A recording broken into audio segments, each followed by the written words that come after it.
of the day. No job is unimportant. No person is insignificant. And as we each express our natural genius, we all elevate the world. This quote is an inspiration to Dr. Nupur Kohli, a young medical doctor who has inspired thousands. She obtained her master's in medicine from the Academic Medical Center, University of Amsterdam, together with studying medical entrepreneurship and European business management at the University of Utrecht. Her scientific research articles have been published in numerous important medical journals like Global Medicine and many more. She is an important member of the International Diaspora Conference and the co-founder cum president of Indian Diaspora Youth Association. Moreover, she is the former vice president of International Federation of Medical Associations at the University of Amsterdam. She is also organizer of twinning projects, that is exchange of medical students between European countries. But her natural genius lies in the art of public speaking. She could brighten up any room with her enthusiasm and enchanting smile. She won the 2012 championship for TEDx, one of the most valuable public speaking platforms in the world. She won it for her amazing speech, Life Lessons from Our Children, at Delft, Netherlands. She is now a regular speaker at international forums where she could easily inspire and educate people with her public speaking skills. Here at Tatwa, she is going to talk about connect and deconnect. A healthy relationship with your smartphones, a different way of technology management. Smartphones have become an integral part of all of our lives. Admit it, most of us are so much of smartphone addicts that we cannot even spend 5 minutes without them at peace. They have a power to link you with the world or break off all your existing connections with the world. Dr. Nupur Kohli shall be providing us expert advice on how to make this power used efficiently. So, it's my immense honor and pleasure to welcome onto the stage this young medical doctor, researcher, healthcare consultant, and world-renowned public speaker, Dr. Nupur Kohli.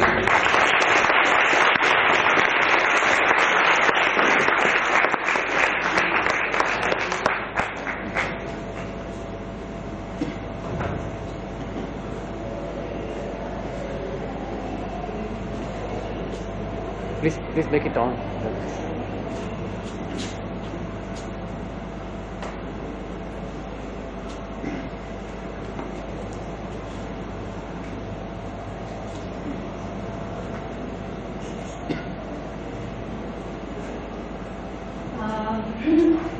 Hello. Hello, everyone.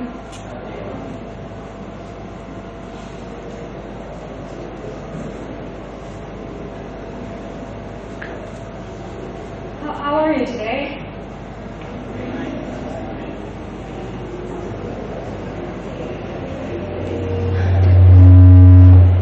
I'm so sorry. I got a bit nervous from all of you. From my words also, I think. And sounds going wrong? Sounds going wrong?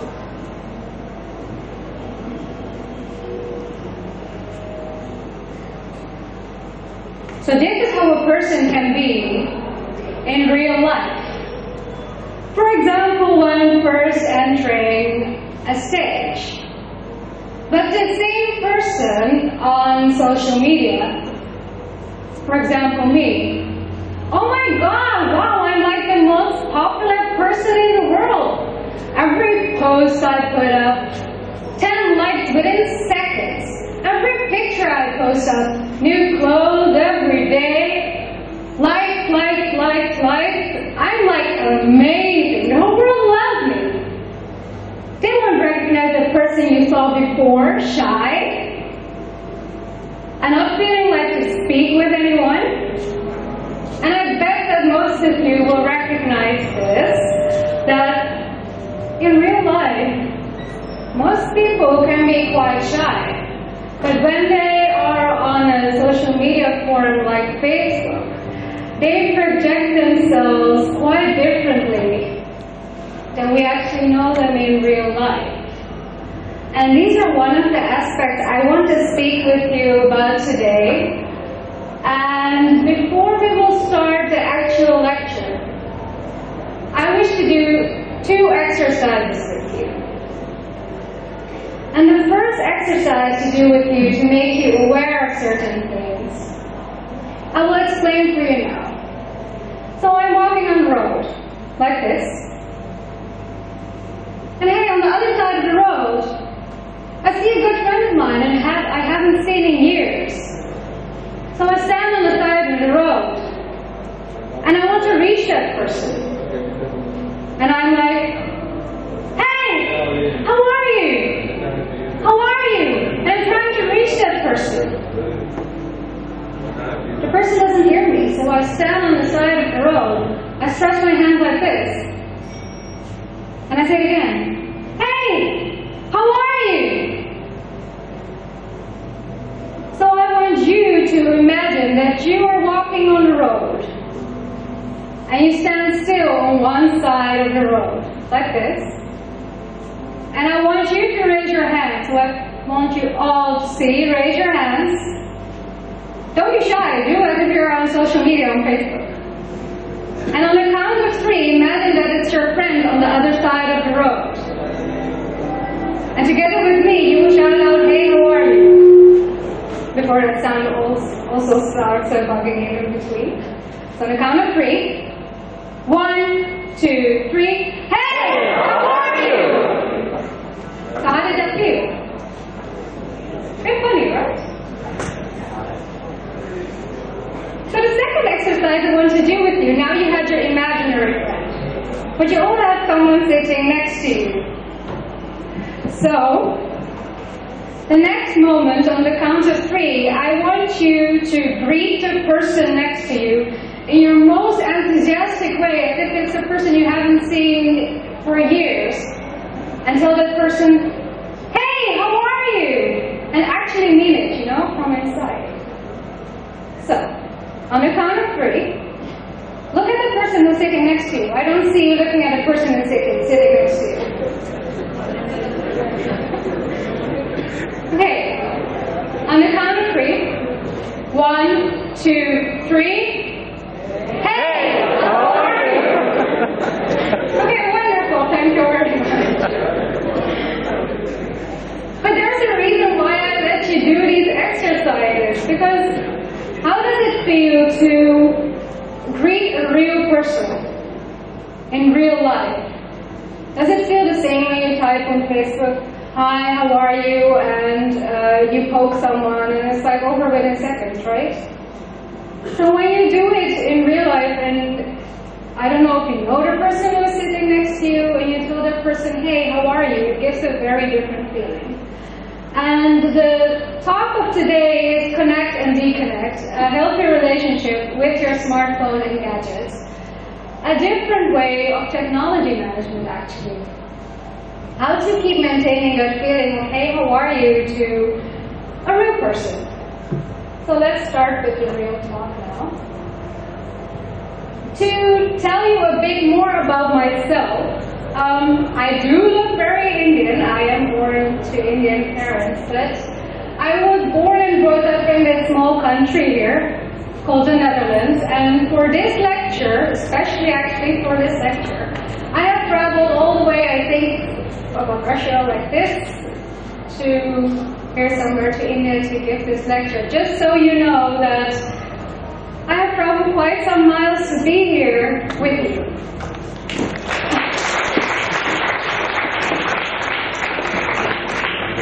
So we already had an introduction, but shortly again, who is Nupur from my point of view? I am a young medical doctor. I am a researcher. And I am an international TEDx award-winning public speaker. So how many of you have heard of TED? Please raise your hands. So a lot of you, and the people who did not hear about TED, it stands for Technology, Entertainment, and Design. And it's an international public speaker platform where speakers like myself can share with the world innovating ideas and and to educate and to inspire. So as a medical doctor, I work in a hierarchy that can be devastating. I have to take very difficult decisions about people's lives, and it's not always easy. As a researcher, why do I love research? It triggers my curiosity and makes me think every time, in what way can I help the world with my ideas and innovate? And as a public speaker, it is one of my main aims to educate and to inspire, and I hope that everyone who listens to me will take these ideas further to the rest of the world. And some people ask me, is there more? Well, of course there is more. I'm not only my profession, I am a woman. I am a musician, I am a sporter, I am an entrepreneur as well. I mean, I can be practically everything I want to be in this world. So it does not end here, it does not only end with this space. The talk of today. The ways of communication have evolved a lot over the years. It started with the pigeon who delivered your mail by air. And after that, the regular post came. So the regular post wasn't enough at some point. People wanted more. So after the regular post, the telephone got invented. Oh, I'm walking in front of the screen, that's not good. So the telephone got invented. With the telephone, you could only communicate with someone from your home. But only communicating with someone from your home wasn't also enough at some point. So the mobile phone got invented. And with the mobile phone, it was very big. It was like a heavy book that you were carrying in your hand. And after a while, the mobile phones got smaller and smaller and smaller, and it was a very great invention. But still, people found that is not enough. I want to do more with my mobile phone. I want to type short notes with it. I want to type bigger messages with it. And actually, this phone you see here, this has been my own old slide phone before I switched to the smartphone. And when I got it about 4 or 5 years ago, I thought it was wonderful. That with such a small thing in your hand, you could do so many things. And then technology got very fast forward. We now have the iPhone 6 and other similar phones like these, the BlackBerry, the Samsung smartphones. And we spend a lot of time with our phones. They have so many different amazing functions, amazing new things that are coming. And it is very, very hard to leave your phones and other gadgets alone.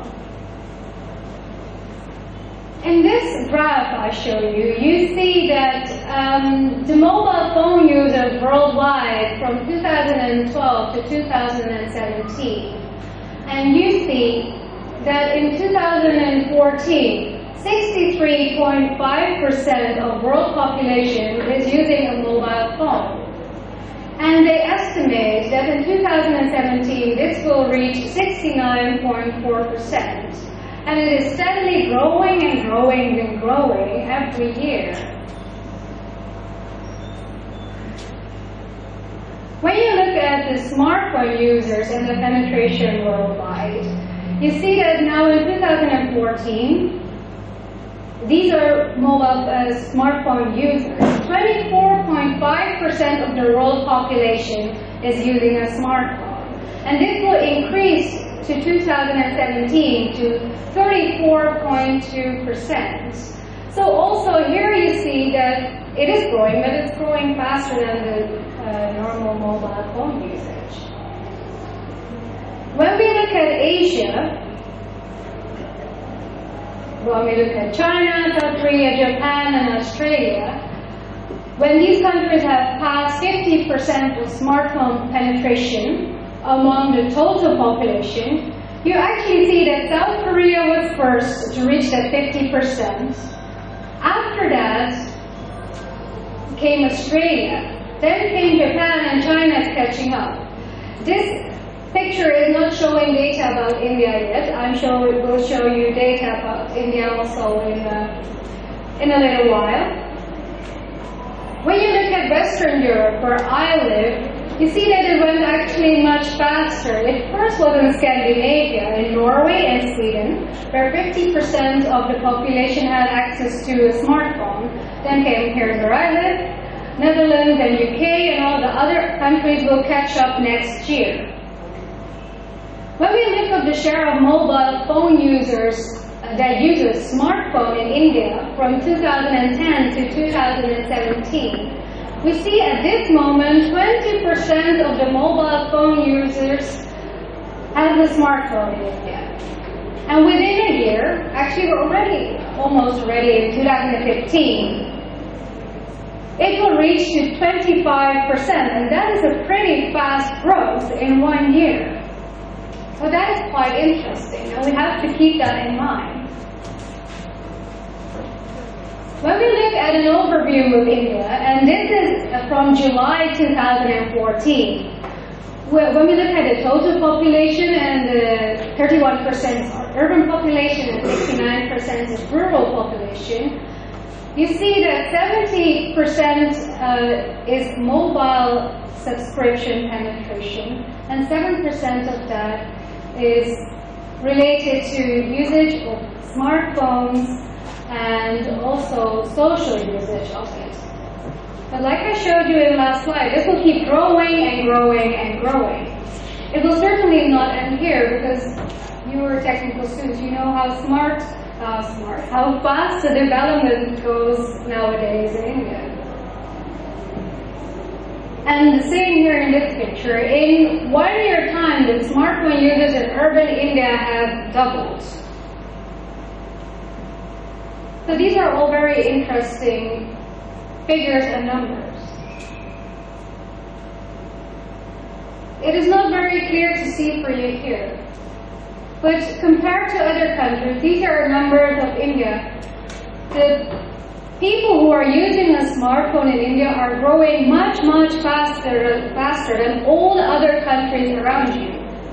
It can be a very big market, first of all. It can be very interesting. On the other hand, we also have to be careful when growth can be so fast. So we are a smartphone generation when we look at this picture.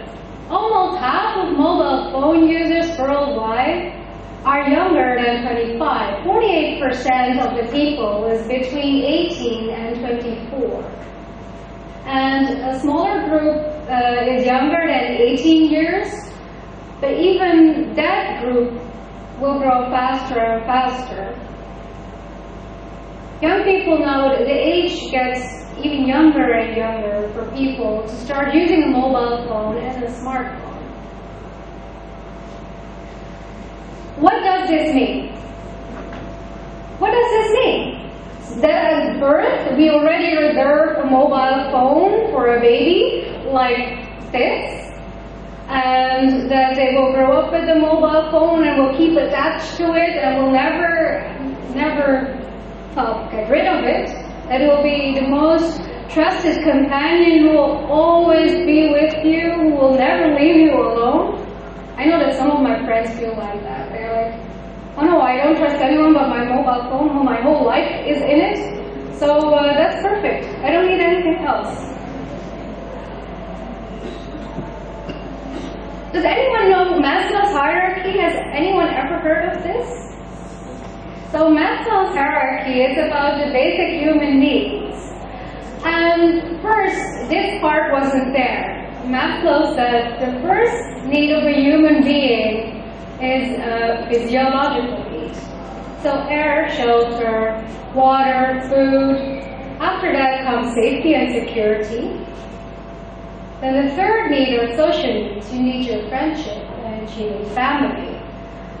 Then you need esteem, self-esteem, confidence, and you need achievement. And only on top would be self-actualization, creativity, problem solving, authenticity and spontaneity. But last year, people have added an even bigger need for a human being, and that is the internet.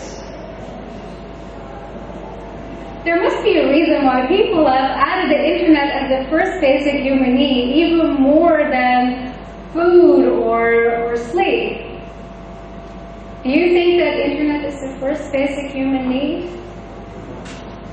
Just think about it. Why people have done this? So this makes us wonder how healthy or unhealthy is the relationship we have with our gadgets and with our smartphones. Is the way we are using our smartphone and gadgets, is it actually doing more good to us? Is it making us happier? Is it actually adding value to our lives or not? And that is a very important thing to think about for us young people, because we have many, many more years to live with our smartphones. And a second question that at least was raised in myself was, are you addicted to your mobile phone? How long can I stay without my mobile phone? Perhaps you have friends who you will recognize in this boy here who is trying to sleep and keeps his phone in his hand and keeps thinking, oh no, I must check my phone. It could be something very, very, very exciting. And puts his phone away. And then after 10 minutes, the person thinks, I cannot sleep. Well, you know what? Just take my phone. Just check. Anything new? Anything exciting?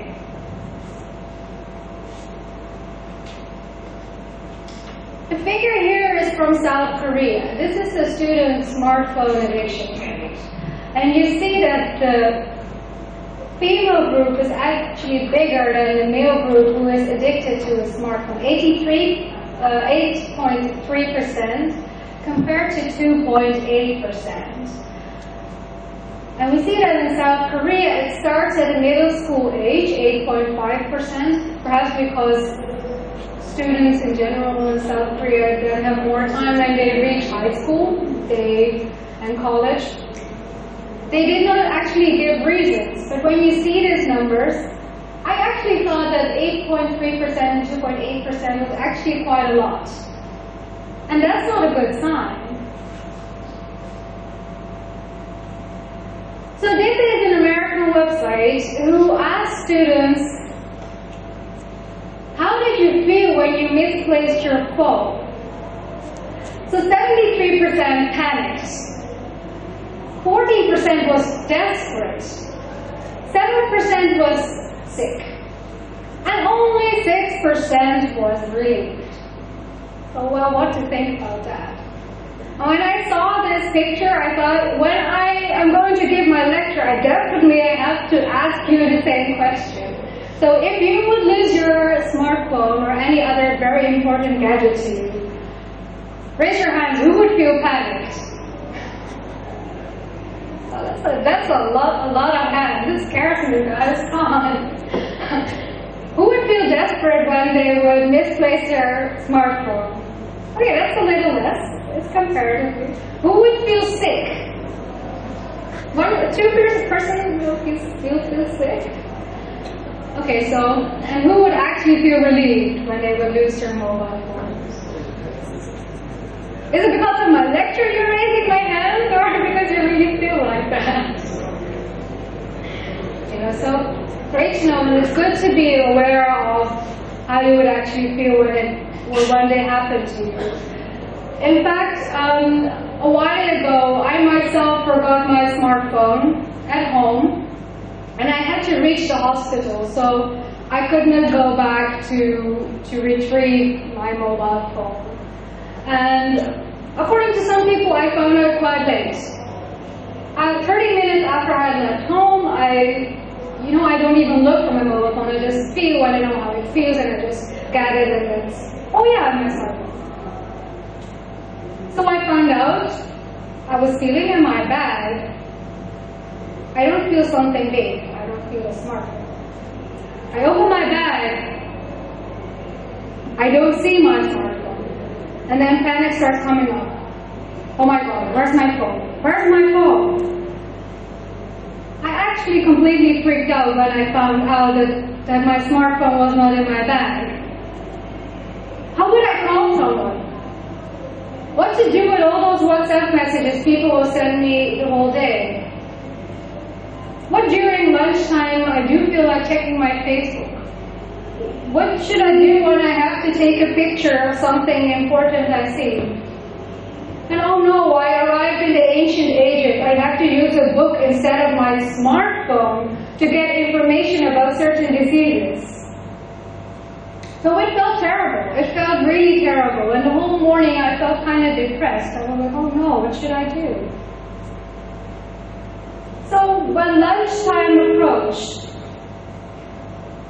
I found that I was actually getting more to peace.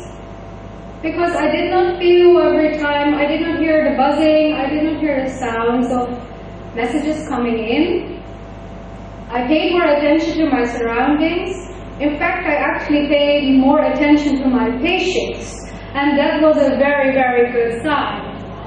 So this example of myself made me realize that this is not just a figure. It is for real, and we should keep paying attention from time to time. What are we actually doing with our gadgets? It makes think, are we a slave to our phone? Or should our phones be a slave to us? And we should explore the impact that a smartphone or any other type of gadget has on our lives. I wish to show you some figures about WhatsApp Messenger. This is how WhatsApp Messenger has been downloaded worldwide. And these are the biggest countries that download WhatsApp. Brazil, India is also in it, United States, Mexico, Spain, Germany, and then all other countries come. So India is 10%, we have a big world population, big population here, I know that, but still, 10% of the whole world population that is downloading WhatsApp Messenger and is using it frequently. What should we think about that? In January 2014, 50 billion WhatsApp messages were sent in 1 month. This number shocked me. So many messages in 1 month? Wow, I could not believe it. When we look at this picture, in our mind, we think that we tell our phones, fetch my emails, navigate to John's house, show me the news, send a photo to Wendy. And the phone says, yes, master, of course, master, I will do everything. But in reality, your phone says, charge me, give me some Wi-Fi now, new email, read, answer this call, address checking. And people say, yes, master, of course, master. And I bet that some of you during this lecture even might have touched your phone or even had their phones in their hands. And I was just looking around, do I see anyone getting their phones? I could not get anyone yet. But just think about it. Did you touch your phone during my lecture? Perhaps, yes. And how many people recognize these people who are walking around like this? Smartphone users are less likely to commit adultery since they have stopped noticing others around them. That some people are just walking around all day like this, or not the whole day, but at some point when you want to say something to someone and the person is like, oh yes, wait, I just have to type this message. Oh yeah. So what did you want to say to me? So it is like that. And you have to think about, is that how we learn from a young child social skills? Is this a social skill? Or is like how I am standing here in front of you and actually looking you into the eye, a real social skill. So I arrived at Calicut Airport.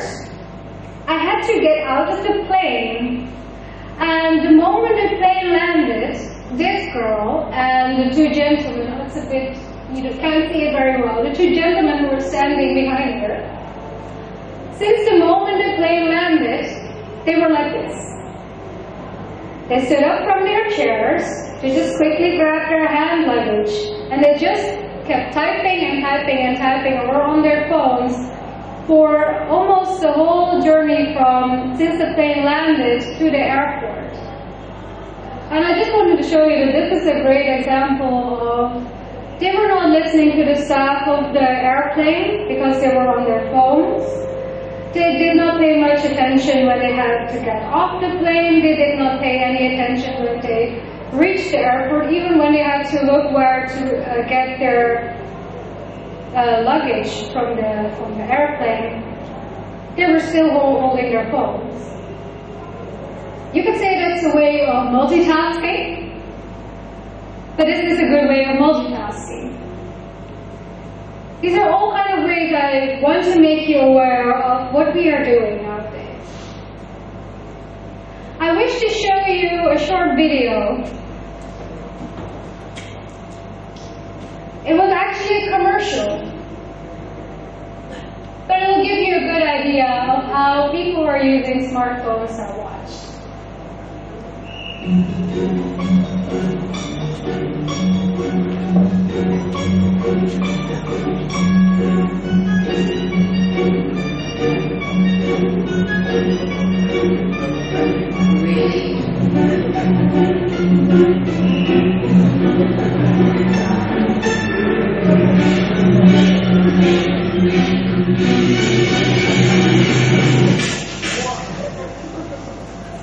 Really?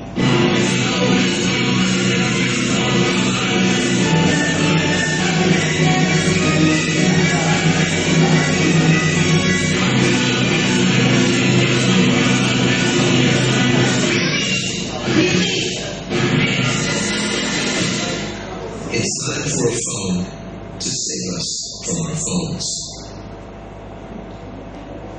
So there must be a reason why people are making commercials like this. Do we need a phone to save ourselves? Do we need a phone to save ourselves from our phones? It's just ridiculous if we reach a point when we have to say that. We need a phone to save us from our phones. And one of my friends, they told me that, see, we even have jokes about WhatsApp. And perhaps you have also got this one from your friends. Sir, मेरा दोस्त कुछ दिन से लापता है. And then the inspector says, आखिरी बार तो कहाँ देखा था? And then the man said, WhatsApp पे 3 दिन पहले. So if we think like this, that if you, when I am abroad, I usually turn my Dutch phone number off. I don't use my Dutch phone number. And in fact, actually, people did not see me for a few days on WhatsApp. So I got an email. Nupur, where are you? You're not on WhatsApp. And I had to think of this joke. So if I don't appear on WhatsApp, if I don't appear on Facebook, it does not mean that something very bad has happened to me. Smartphone users are devoted users. This is also from the United States. And they have taken a look at the attitudes and characteristics of people who use a smartphone. And here they have looked at the iPhone user. And they asked the iPhone users, can you live without your iPhone? And 65% said, I certainly cannot live without my iPhone. 40% would give up coffee first. And I know for some people, coffee is the first thing they have to drink in the morning, but even their smartphone is much important. 18% even said, I stop bathing every day before I give up my iPhone. So you want to stay dirty your whole life before giving up your phone? And these are real figures and very interesting figures that even people's thinking have changed a lot because their smartphone is so important to them. So where do these people check their phones? Where are they busy with their phones? 54% use it while lying in bed. And you see actually in almost every figure here that the age group from 18 to 34 are the ones who do it the most. 39% use their phones in the washroom. Well, that sounds a bit dirty. 30% use it during a meal with others. So instead of communicating with each other, they use their phones 1/3 of the time during their meal. 24% use it while driving. It's actually even in the United States not allowed, but still secretly people do it in their car. Not able to resist the urge. And 9% of the people in the United States use it during services at a house of worship. And that is also not a very good sign.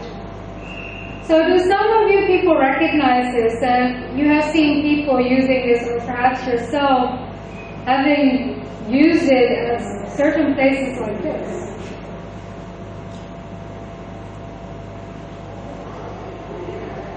So there are people who, your smartphone will be the first thing you will see in the morning very happily, and you will greet the last before you say, before you go to sleep and say your smartphone good night.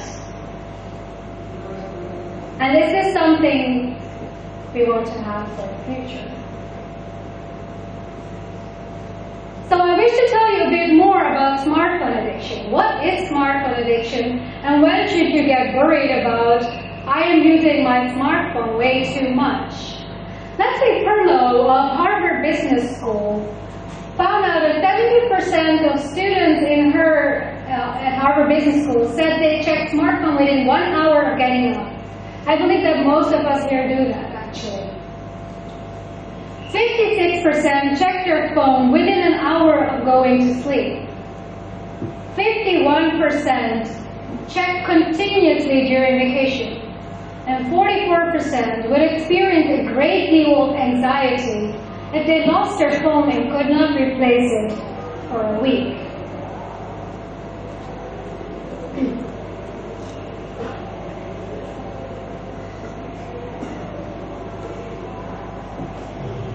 So what are signs of smartphone addiction? Feeling anxious when not having your phone with you. Constantly checking the phone for new messages and feeling an extreme urge to respond immediately. When you feel that a message is coming in and you can't keep it away for even 2 minutes, you want to reply immediately. You feel your phone just vibrated in your pocket. When you get your phone out of your pocket, you see that there's no new message, and this is called phantom cell phone vibration. And the symptom is real, and it is one of the symptoms of addiction. And also when you're not listening, when you're with friends, because you constantly think about what will be my next Facebook status. Will there be a new message coming in? Will I have a new email? So if you're not able to concentrate, that could be a sign that you are using your gadgets or your smartphone too much. Also, when people start failing in school, it could be one of the reasons. Poor grade because of using the smartphone or iPhone or whatever other gadget too much in your classes. You respond to messages on your smartphone in the middle of the night. And when your inbox says no new messages, you still keep pressing that button, refresh to see if there is a new message. With showing you all this information, I am not saying that you are already addicted, but it is good to know that when you have these kind of I call it now sapiens, when you have this, that you should be aware perhaps sometimes it is good to just not use your phone for a while. So other smartphone negative effects. It can be a part of less happiness and part of getting depressed. Like I said in the beginning, we always think when we see people's pictures on Facebook that their lives are much more perfect and much more exciting and much more better than ours. He's wearing better clothes, he or she has much nicer friends. And I at some point even felt, oh, so do I really have a very boring life? Should I also be friends with that person?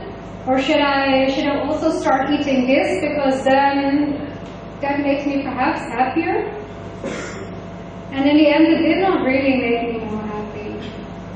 I felt kind of sad that I even thought that way, that I had to change myself because I saw other people doing things of which I thought it would make me happier.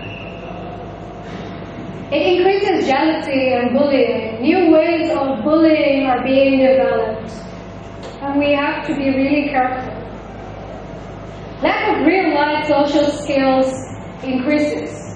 Do we know how to interact with other people? Distraction, more stress and sleeping problems because of all these messages coming in all day. Eyesight problems and concentration problems, and work, family, and friends' life is imbalanced. Perhaps your parents have been complaining when you were at home that you are busy on your phone, that you do not give them too much attention, and even cell phone elbow and laziness can occur. How to healthy use your smartphone. This is one picture. This is a very big board actually we use in the Netherlands. And it has the signs of Facebook, Twitter, email and WhatsApp, and it's written, you do that on a P, and P starts for parking place. Because there were a lot of accidents on the road, and therefore the government decided there should come a campaign to make people aware they should be using all these functions of the smartphone on a parking place. Just stop your car for a while, do the things you have to do, and then keep on driving. In the United States, they have a no technology night at the restaurants. So what do these people do? They walk in, they come to a counter first, there they get their smartphones, and then they sit at a table and then have dinner with each other. And they don't have any access to their smartphone until the end of their dinner. And it is becoming more popular and popular and popular there because people actually start interacting with each other. The no technology nights at the restaurants.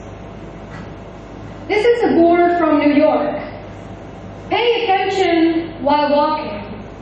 Your Facebook status update can wait. And there are several smartphone addiction apps, and I want to highlight one of the apps I am actually using myself at the moment. And I find it very handy because I keep track of how much I use my smartphone. So this app I have, these are the screenshots. They calculate my addiction score based on my phone usage. So it looks at how much screen unlocks I have done. It looks at how many hours and minutes I have used my phone, and then it gives me an addiction score. And there's a small puppet here who keeps motivating me, who for example says, you can't find real light in the phone. And what this app also does, it tracks your call and apps usage and see how much time you are actually spending on several apps on your smartphone. And it gives you many other ways to help you stay away from your phone.